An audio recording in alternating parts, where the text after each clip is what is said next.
The lectures I have just given on the nature of color and the lecture last Thursday, preceding the ones on color, may have served to show that we can approach the true nature of man only if we consider the human being in connection with the whole universe. Yet when asking about the nature of the human being, we must at length learn to look up from the earth to what is extraterrestrial.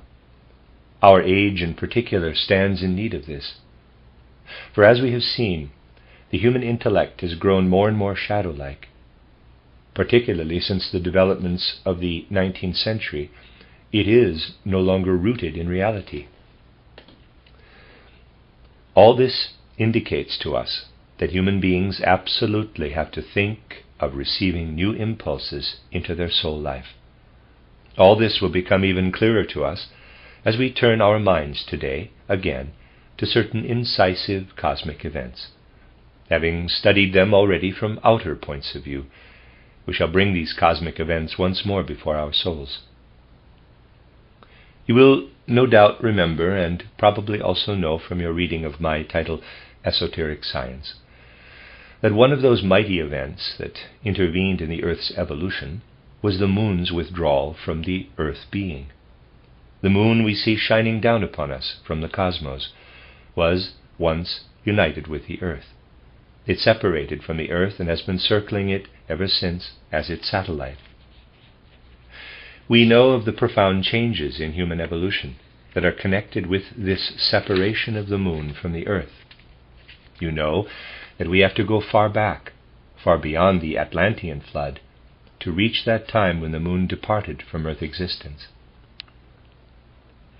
Today we will only consider what became manifest on Earth with respect to the human being and the surrounding kingdoms of nature through the Earth. We have already seen that the variously colored minerals basically derive their colors from this relationship of the moon to the Earth. This insight has enabled us to bring these cosmic events together with an artistic conception of existence. Very important other things are also connected with this. The human being, as we know, has brought his nature with him from the preceding metamorphoses of Earth existence, from the Saturn, Sun, and Moon nature. Now, while he evolved as a Saturn, Sun, and Moon being, no mineral kingdom existed as yet in his environment. The mineral kingdom and everything of a mineral nature appeared only during Earth evolution. Hence, what is now considered mineral matter permeated the human being only during the Earth age. During the ancient Saturn, Sun, and Moon age, the human being contained nothing of a mineral element, nor was he, as yet, a being who depended on spending his existence on Earth.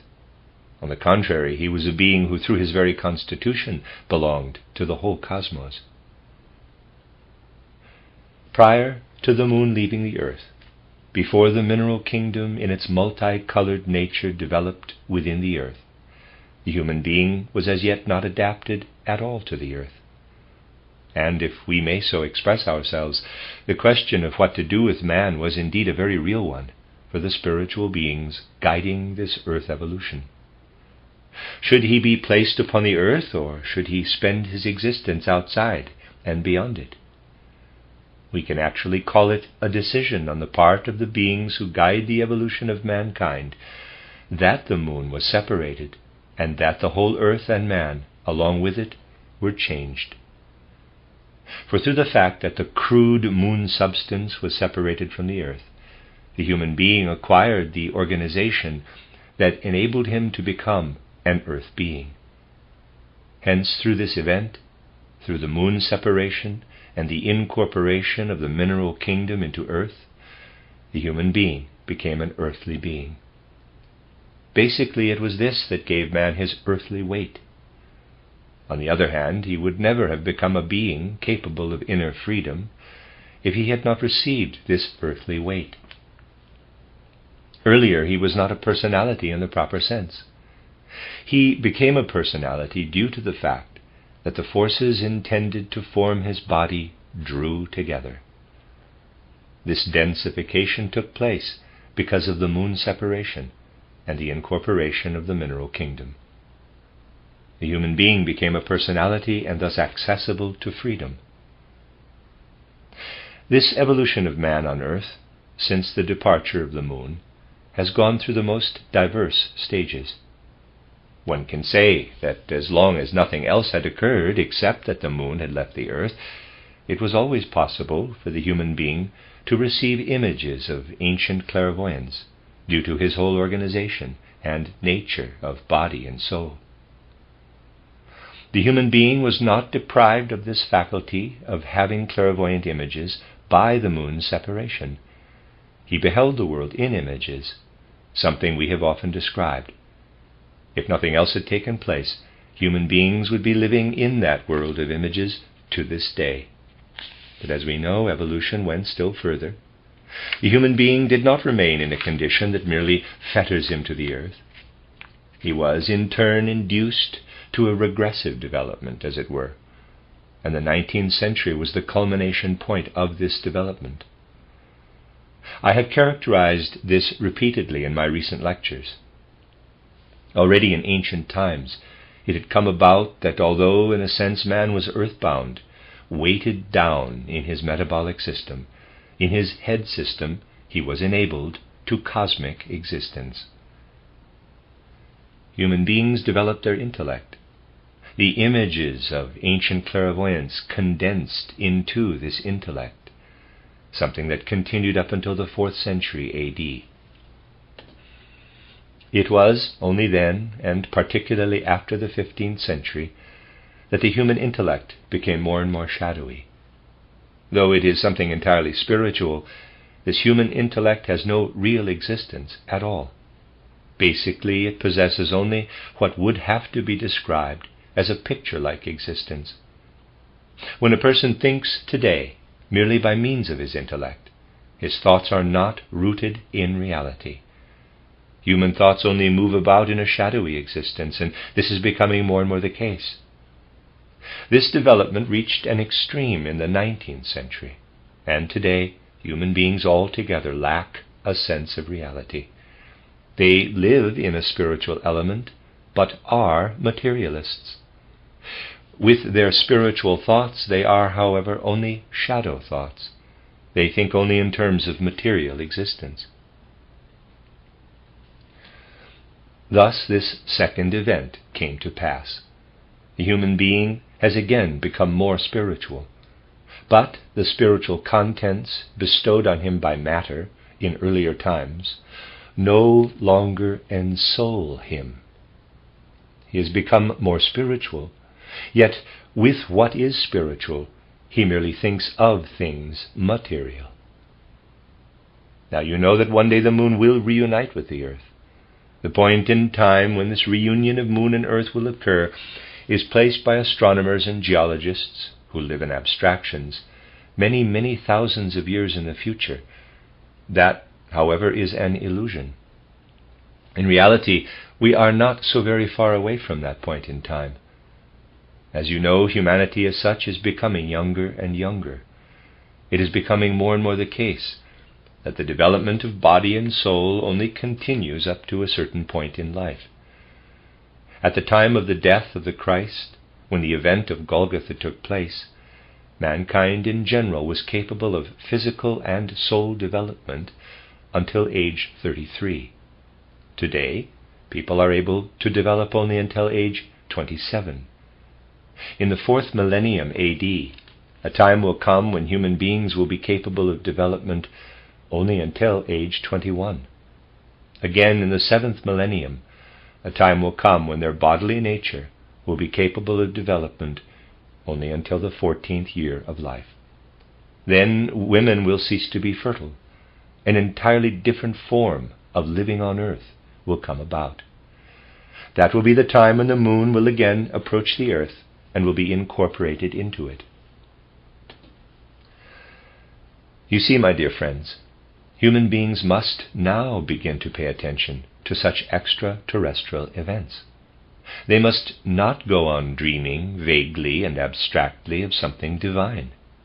They must begin to focus on the events connected with their evolution.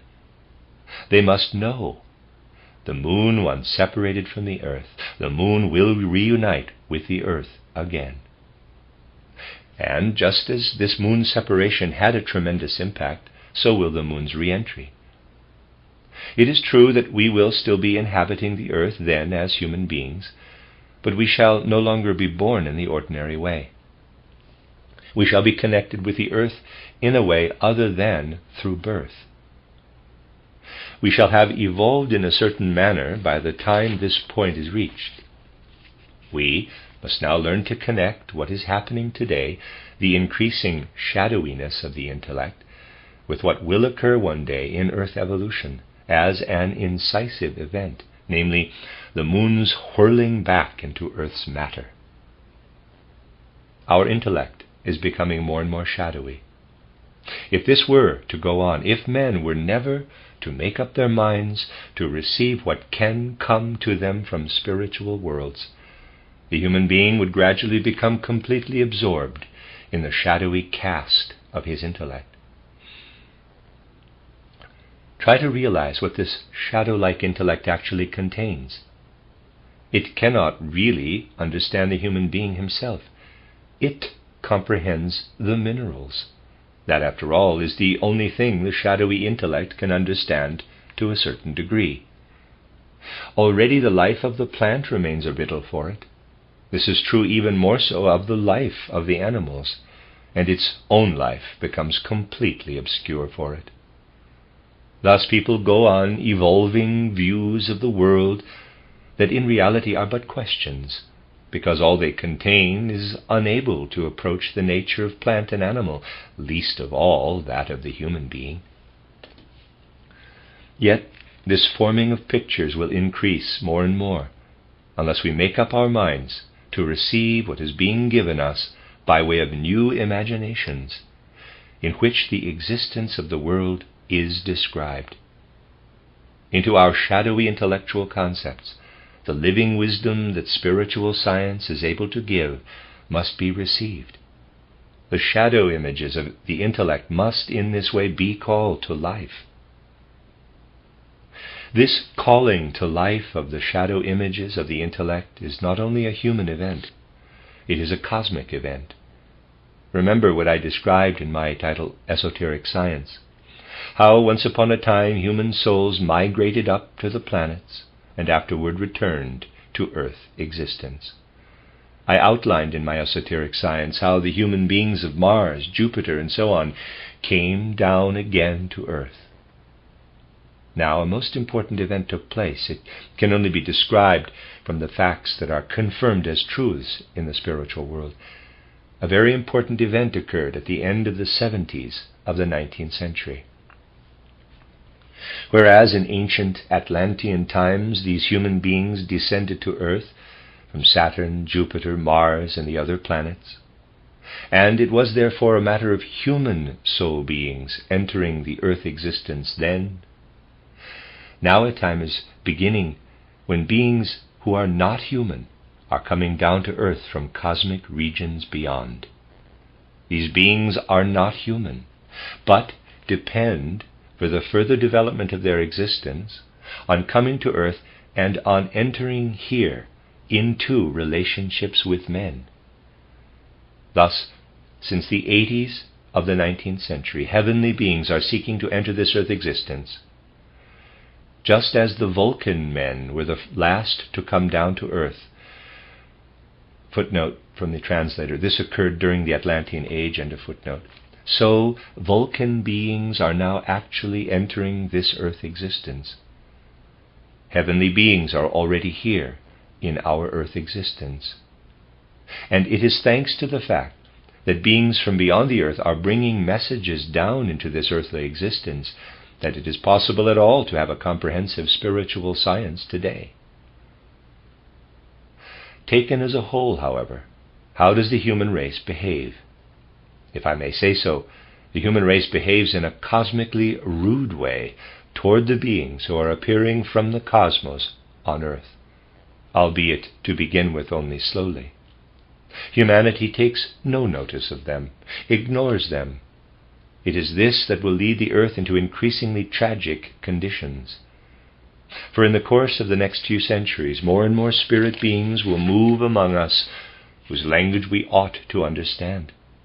We shall understand it only if we seek to comprehend what comes from them, namely the contents of spiritual science. This is what they wish to bestow on us.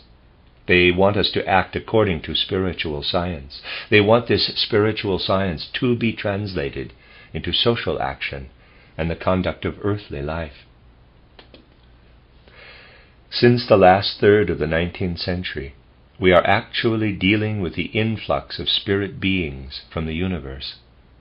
Initially, these were beings dwelling in the sphere between Moon and Mercury.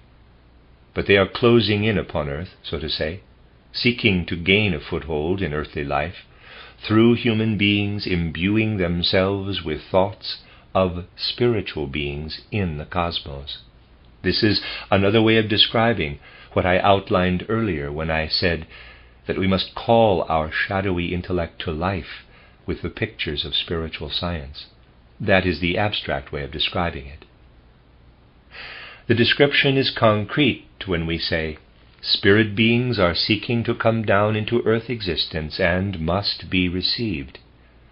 Upheaval upon upheaval will ensue, and earth existence will at length arrive at social chaos if these beings descended and human existence were to consist only of opposition against them. For these beings wish to be nothing less than the advance guard of what will happen to earth existence when the moon reunites once again with earth. Nowadays it may appear comparatively harmless to people when they think only those automatic, lifeless thoughts that arise through comprehension of the mineral world itself and the mineral element's effects in plant, animal, and man. Yes, indeed, people revel in these thoughts. As materialists, they feel good about them, for only such thoughts are conceived today. But imagine that people were to continue thinking in this way, unfolding nothing but such thoughts until the 8th millennium, when moon existence will once more unite with the life of the earth. What would come about then?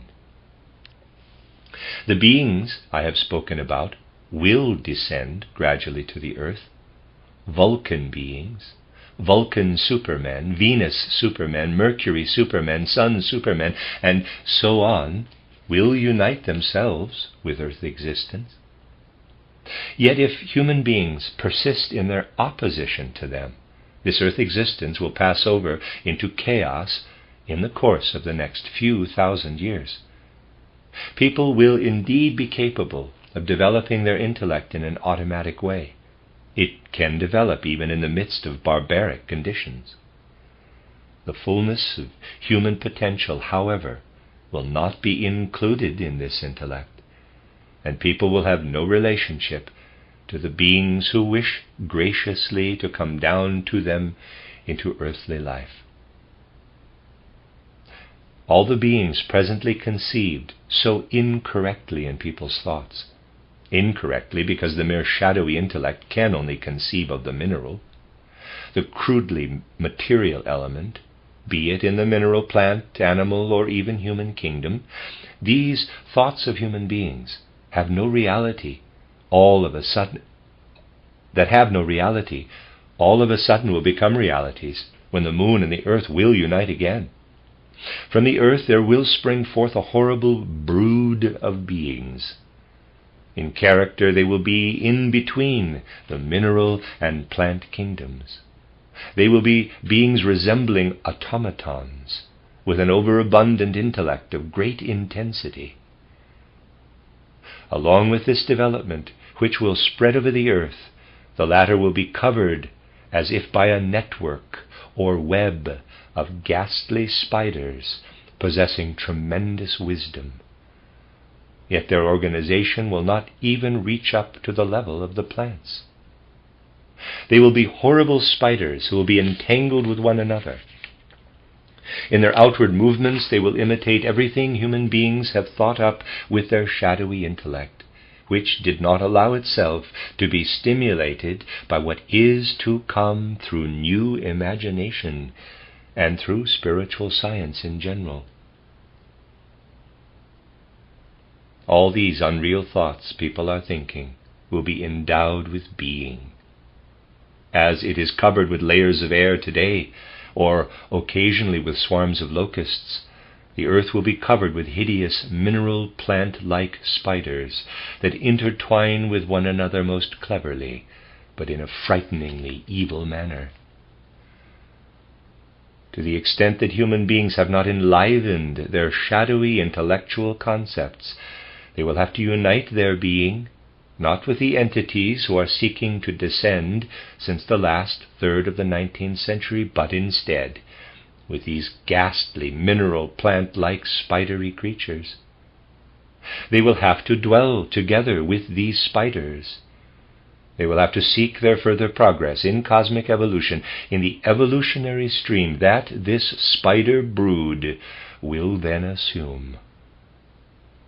You see, this is something that is very much a reality of Earth humanity's evolution.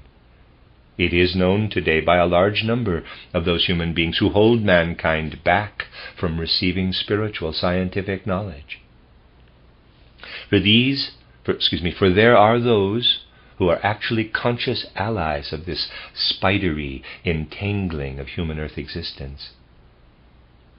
Today we must no longer recoil from descriptions such as these, for descriptions of this kind are behind what is said to this day by many people who, based on ancient traditions, still have some awareness of things like these, and who would like to surround these ancient traditions with a certain veil of secrecy. The evolution of earthly humanity is not such that it can be veiled in secrecy any longer. However great the resistance in hostile quarters, these things must be said. For as I have stated again and again, the acceptance or rejection of spiritual scientific knowledge is a serious matter facing mankind. It is not something that can be decided on the basis of more or less indifferent sympathies or antipathies. We are dealing with something that definitely affects the whole configuration of the cosmos. We are dealing with the question of whether humanity at the present time will resolve to grow gradually into what benevolent spirits, wishing to ally themselves with human beings, bring down from the universe, or whether mankind will seek its continued cosmic existence in the gradual entanglement in the spider brood of its own merely shadowy thoughts. It does not suffice today to set down in abstract formulas the need for spiritual scientific knowledge. It is necessary to show how thoughts become realities. This is what is so dreadful about all abstract theosophists who appear on the scene and place abstractions before people. For example, thoughts will become realities in the future. But it does not occur to them to present the full and actual implications of these matters. For the concrete implication is that the intellectual, shadow-like thoughts spun inwardly by human beings today will one day cover the earth like a spider's web. Human beings will become entangled in it if they are not willing to rise above these shadowy thoughts. The path of the ascent, my dear friends, is indeed outlined. We must take profoundly serious thoughts such as the one with which I concluded my lectures on color last Sunday, where I said the point is to lift the comprehension of color out of the abstractions of physics into a region where the creative fancy, the feeling of the artist who understands the being of color, will harmonize effectively with a spiritual scientific insight into the world. We have seen how the beings and nature of color can be taken hold of, how the artistic element, which physics with its dreadful diagrams lets slide down into the harmonic sphere, can be lifted up. Thus a theory of color can be founded. It would be remote from the established thought habits of modern science, yet can provide a basis for artistic creativity if we will only imbue ourselves with its insight. Such thoughts must certainly be taken seriously. Another thought must be earnestly considered. What do we witness today throughout the civilized world? Our young people are sent into the hospitals and to the scientific faculties of the universities. There the human being is explained to them. They become acquainted with the human skeleton and with the human organism by studying the corpse. They learn to put together the human being logically in abstract thoughts. Yet, my dear friends, this is no way to comprehend the human being. In this way, one only gets to know the mineral aspect of man. What we learn about the human being through such a science is something that simply and solely has significance from the moon's separation until its return. Something that out of the spider thoughts of today will then turn into spider beings. A knowledge must be prepared that takes hold of the human being quite differently. And this can be done only if science is lifted into artistic vision. We must admit that science in the present day sense of the word can reach only to a certain level. It reaches only as far as the mineral element in the mineral, plant, and human kingdoms. Already in the plant kingdom, science must change into art, still more so in the animal. It is sheer nonsense to try to understand the animal form in the way the anatomists and physiologists do. And as long as we do not admit that it is nonsense, the shadowy intellect cannot really be transformed into a living spiritual grasp of the world. What our young people are taught is so wretchedly abstract a form in the universities. I'll read that again. What our young people are taught in so wretchedly abstract a form in the universities must everywhere turn into an artistic comprehension of the world. For nature around us creates artistically. Unless it is understood that nature around us is an artistic creation and can be grasped only with artistic concepts, no good will come of our world conceptions.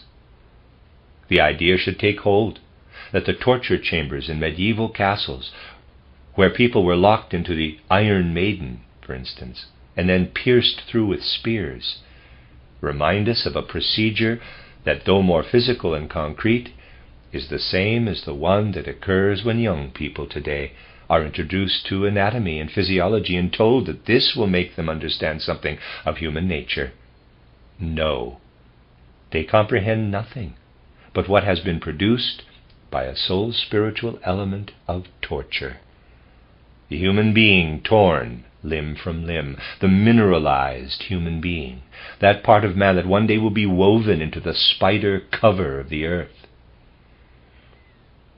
Is it not sad that the power of civilization belongs now to those who consider the thoughts of truth itself, which most inwardly and intimately relate to the salvation and whole mission of mankind's development in the world, nonsense? It is tragic, and we must be mindful of this tragedy. For only if we place this clearly and objectively before our soul's eye, EYE, shall we perhaps bestir ourselves to resolve to do what we can, so that the intellect, shadowy as it has become, may find a way to admit the spiritual world that is approaching from the heavenly realms. Then this shadowy intellect will be made fit for the potential it is to achieve. After all, this shadowy intellect should not be cast back into the realm beneath the plant kingdom, into a spider brood that will spread over the earth. No, it is intended that the human being shall be lifted up in that time when women will no longer be fertile, when the 8th millennium will have arrived, and the moon will unite again with the earth. The earthly shall then remain behind, and the human being only direct it from outside, like a footstool. It will be something he is not supposed to take along with him into his cosmic existence. Human beings should prepare themselves so that they need not become one with what will someday have to develop on the surface of this earth in the manner described above. Mankind entered from a pre-earthly existence into this physical existence. At the time of the departure of the moon, physical birth commenced. The human being began to be born of woman. Just as this came to pass, so, in the future, the human being will no longer be born of woman, for that is only a passing episode in the whole of cosmic evolution. It is the episode that is to bring to man the feeling of freedom, the consciousness of freedom, the integrated wholeness of individuality and personality.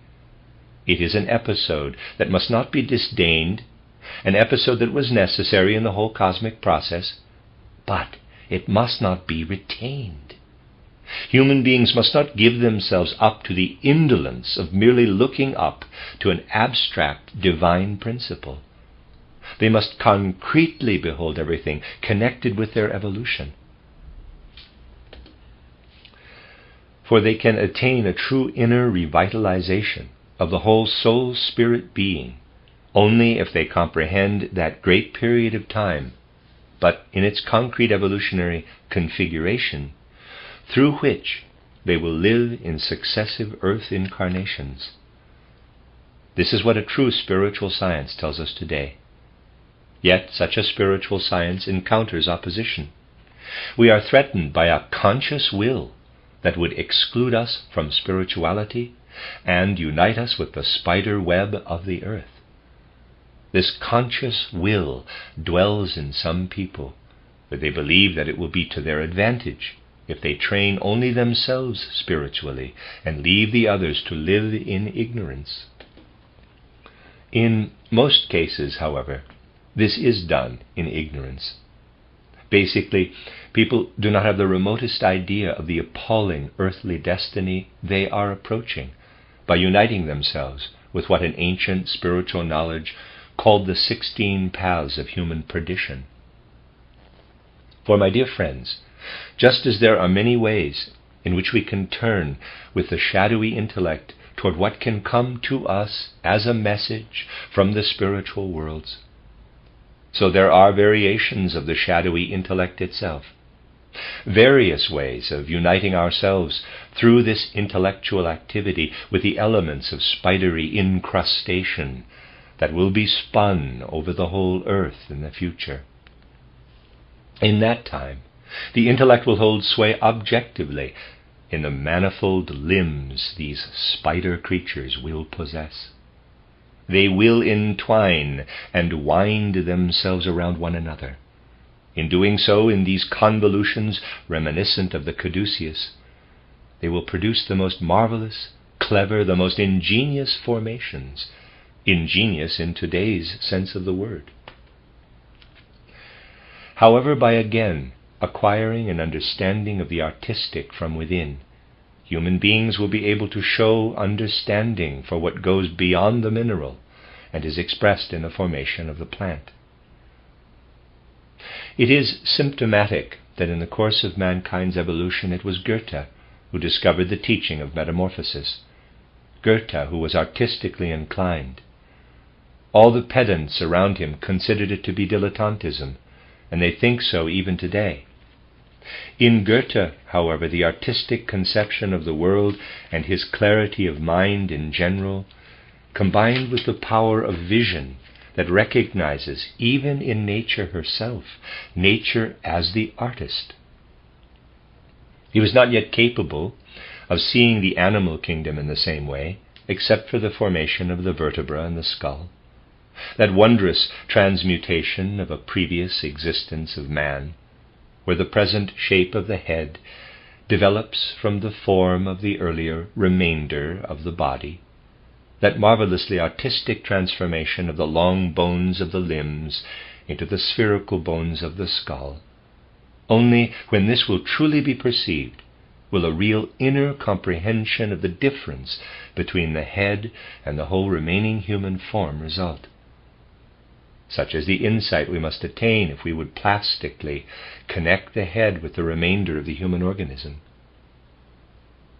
Yet, as art, this is at the same time true science. For all science that does not rise to the level of art is a deceptive science, a science casting humanity into cosmic misfortune. Thus we see, on the one hand, that a true spiritual science shows us the way to an artistic grasp of things. Like a great hymn, I might say, this dwelled in Goethe's soul, when as early as 1780 he wrote, in quotes, Nature, his hymn in prose, quote, "Nature, we are surrounded and encompassed by her," close quote. The whole hymn weaves a tapestry of thoughts, such that one would like to say, it is like the unfolding of a mighty longing to receive spirit beings from the whole universe. Indeed, to pursue and develop further the thoughts living in Goethe's hymn, Nature, would be to provide a dwelling place for those beings who are seeking to descend from the cosmos to the earth. On the other hand, the tortuous concepts developed in the 19th century concerning human physiology, biology, the system of plants, and so on, actually have nothing to do with the true being of the plants, something we had occasion to point out during our reflections on color. These inartistic concepts neither provide real insight, nor do they penetrate to the human level. Therefore, what is held to be science today is essentially a product of Ahriman. It leads mankind to earthly doom and does not allow the human being to reach the sphere that, if I may say so, is brought toward him since the last third of the 19th century by beings from the cosmos. The cultivation of spiritual science, my dear friends, is no abstract pursuit. It implies opening doors to cosmic influences that have been trying to enter upon the earth since the last third of the 19th century. It is a real cosmic event to cultivate spiritual science. We need to become conscious of this fact. Thus we may say, we overlook the whole span of time from the moon's departure until its return. This moon, which reflects the sunlight to us, has indeed a profound connection to our existence. It separated from the earth in order that the human being might become free. Humanity, however, must make use of this period so as not to provide for the moon, when the latter will have returned again, the material that can be bound up with the moon existence in the earth, in that new kingdom of nature, of which I have now told you a little in a more or less graphic form. We can say that now and then there arises in human beings some kind of foreboding of what is to come. I do not know what meaning has been attached by readers to what Nietzsche describes in the chapter on the ugliest man in the Valley of Death in his Zarathustra. It is a touching, tragic description. Of course, Nietzsche had no vision of the Valley of Death, into which earth existence will be transformed, when the above-mentioned spider brood will cover the earth. Nevertheless, at the time when this fantasy of the Valley of Death arose in Nietzsche, there lived in him subconsciously something of this picture of the future. Therefore he placed the ugliest of human beings into this veil of death. It was indeed some sort of foreboding of the time to come, when human beings will be carried along in the most hideous shapes by the moon existence as it sinks down upon the earth, if they continue to cultivate only their shadowy thoughts. As the ugliest of men, they will fall into this swarm of spiders and be united with it. What would be the use of keeping these things secret today, as many people would have us do? It would mean pulling the wool over people's eyes. After all, a large part of what is disseminated as spirituality today is nothing else but throwing dust in people's eyes. Occasionally one encounters people who realize what this means, namely not to comprehend a single historical event as it is in reality. How many people are there today who know that events of fundamental importance are taking place in our days? I have already drawn attention to these things. How few are prepared really to enter into them.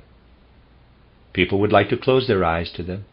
They would like to say, well, these things are really not of so much importance.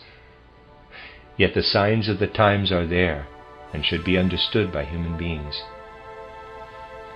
This is what I wish to add to my considerations on the world of color and man's relationship with the cosmos beyond the earth. We shall continue with these studies in the future.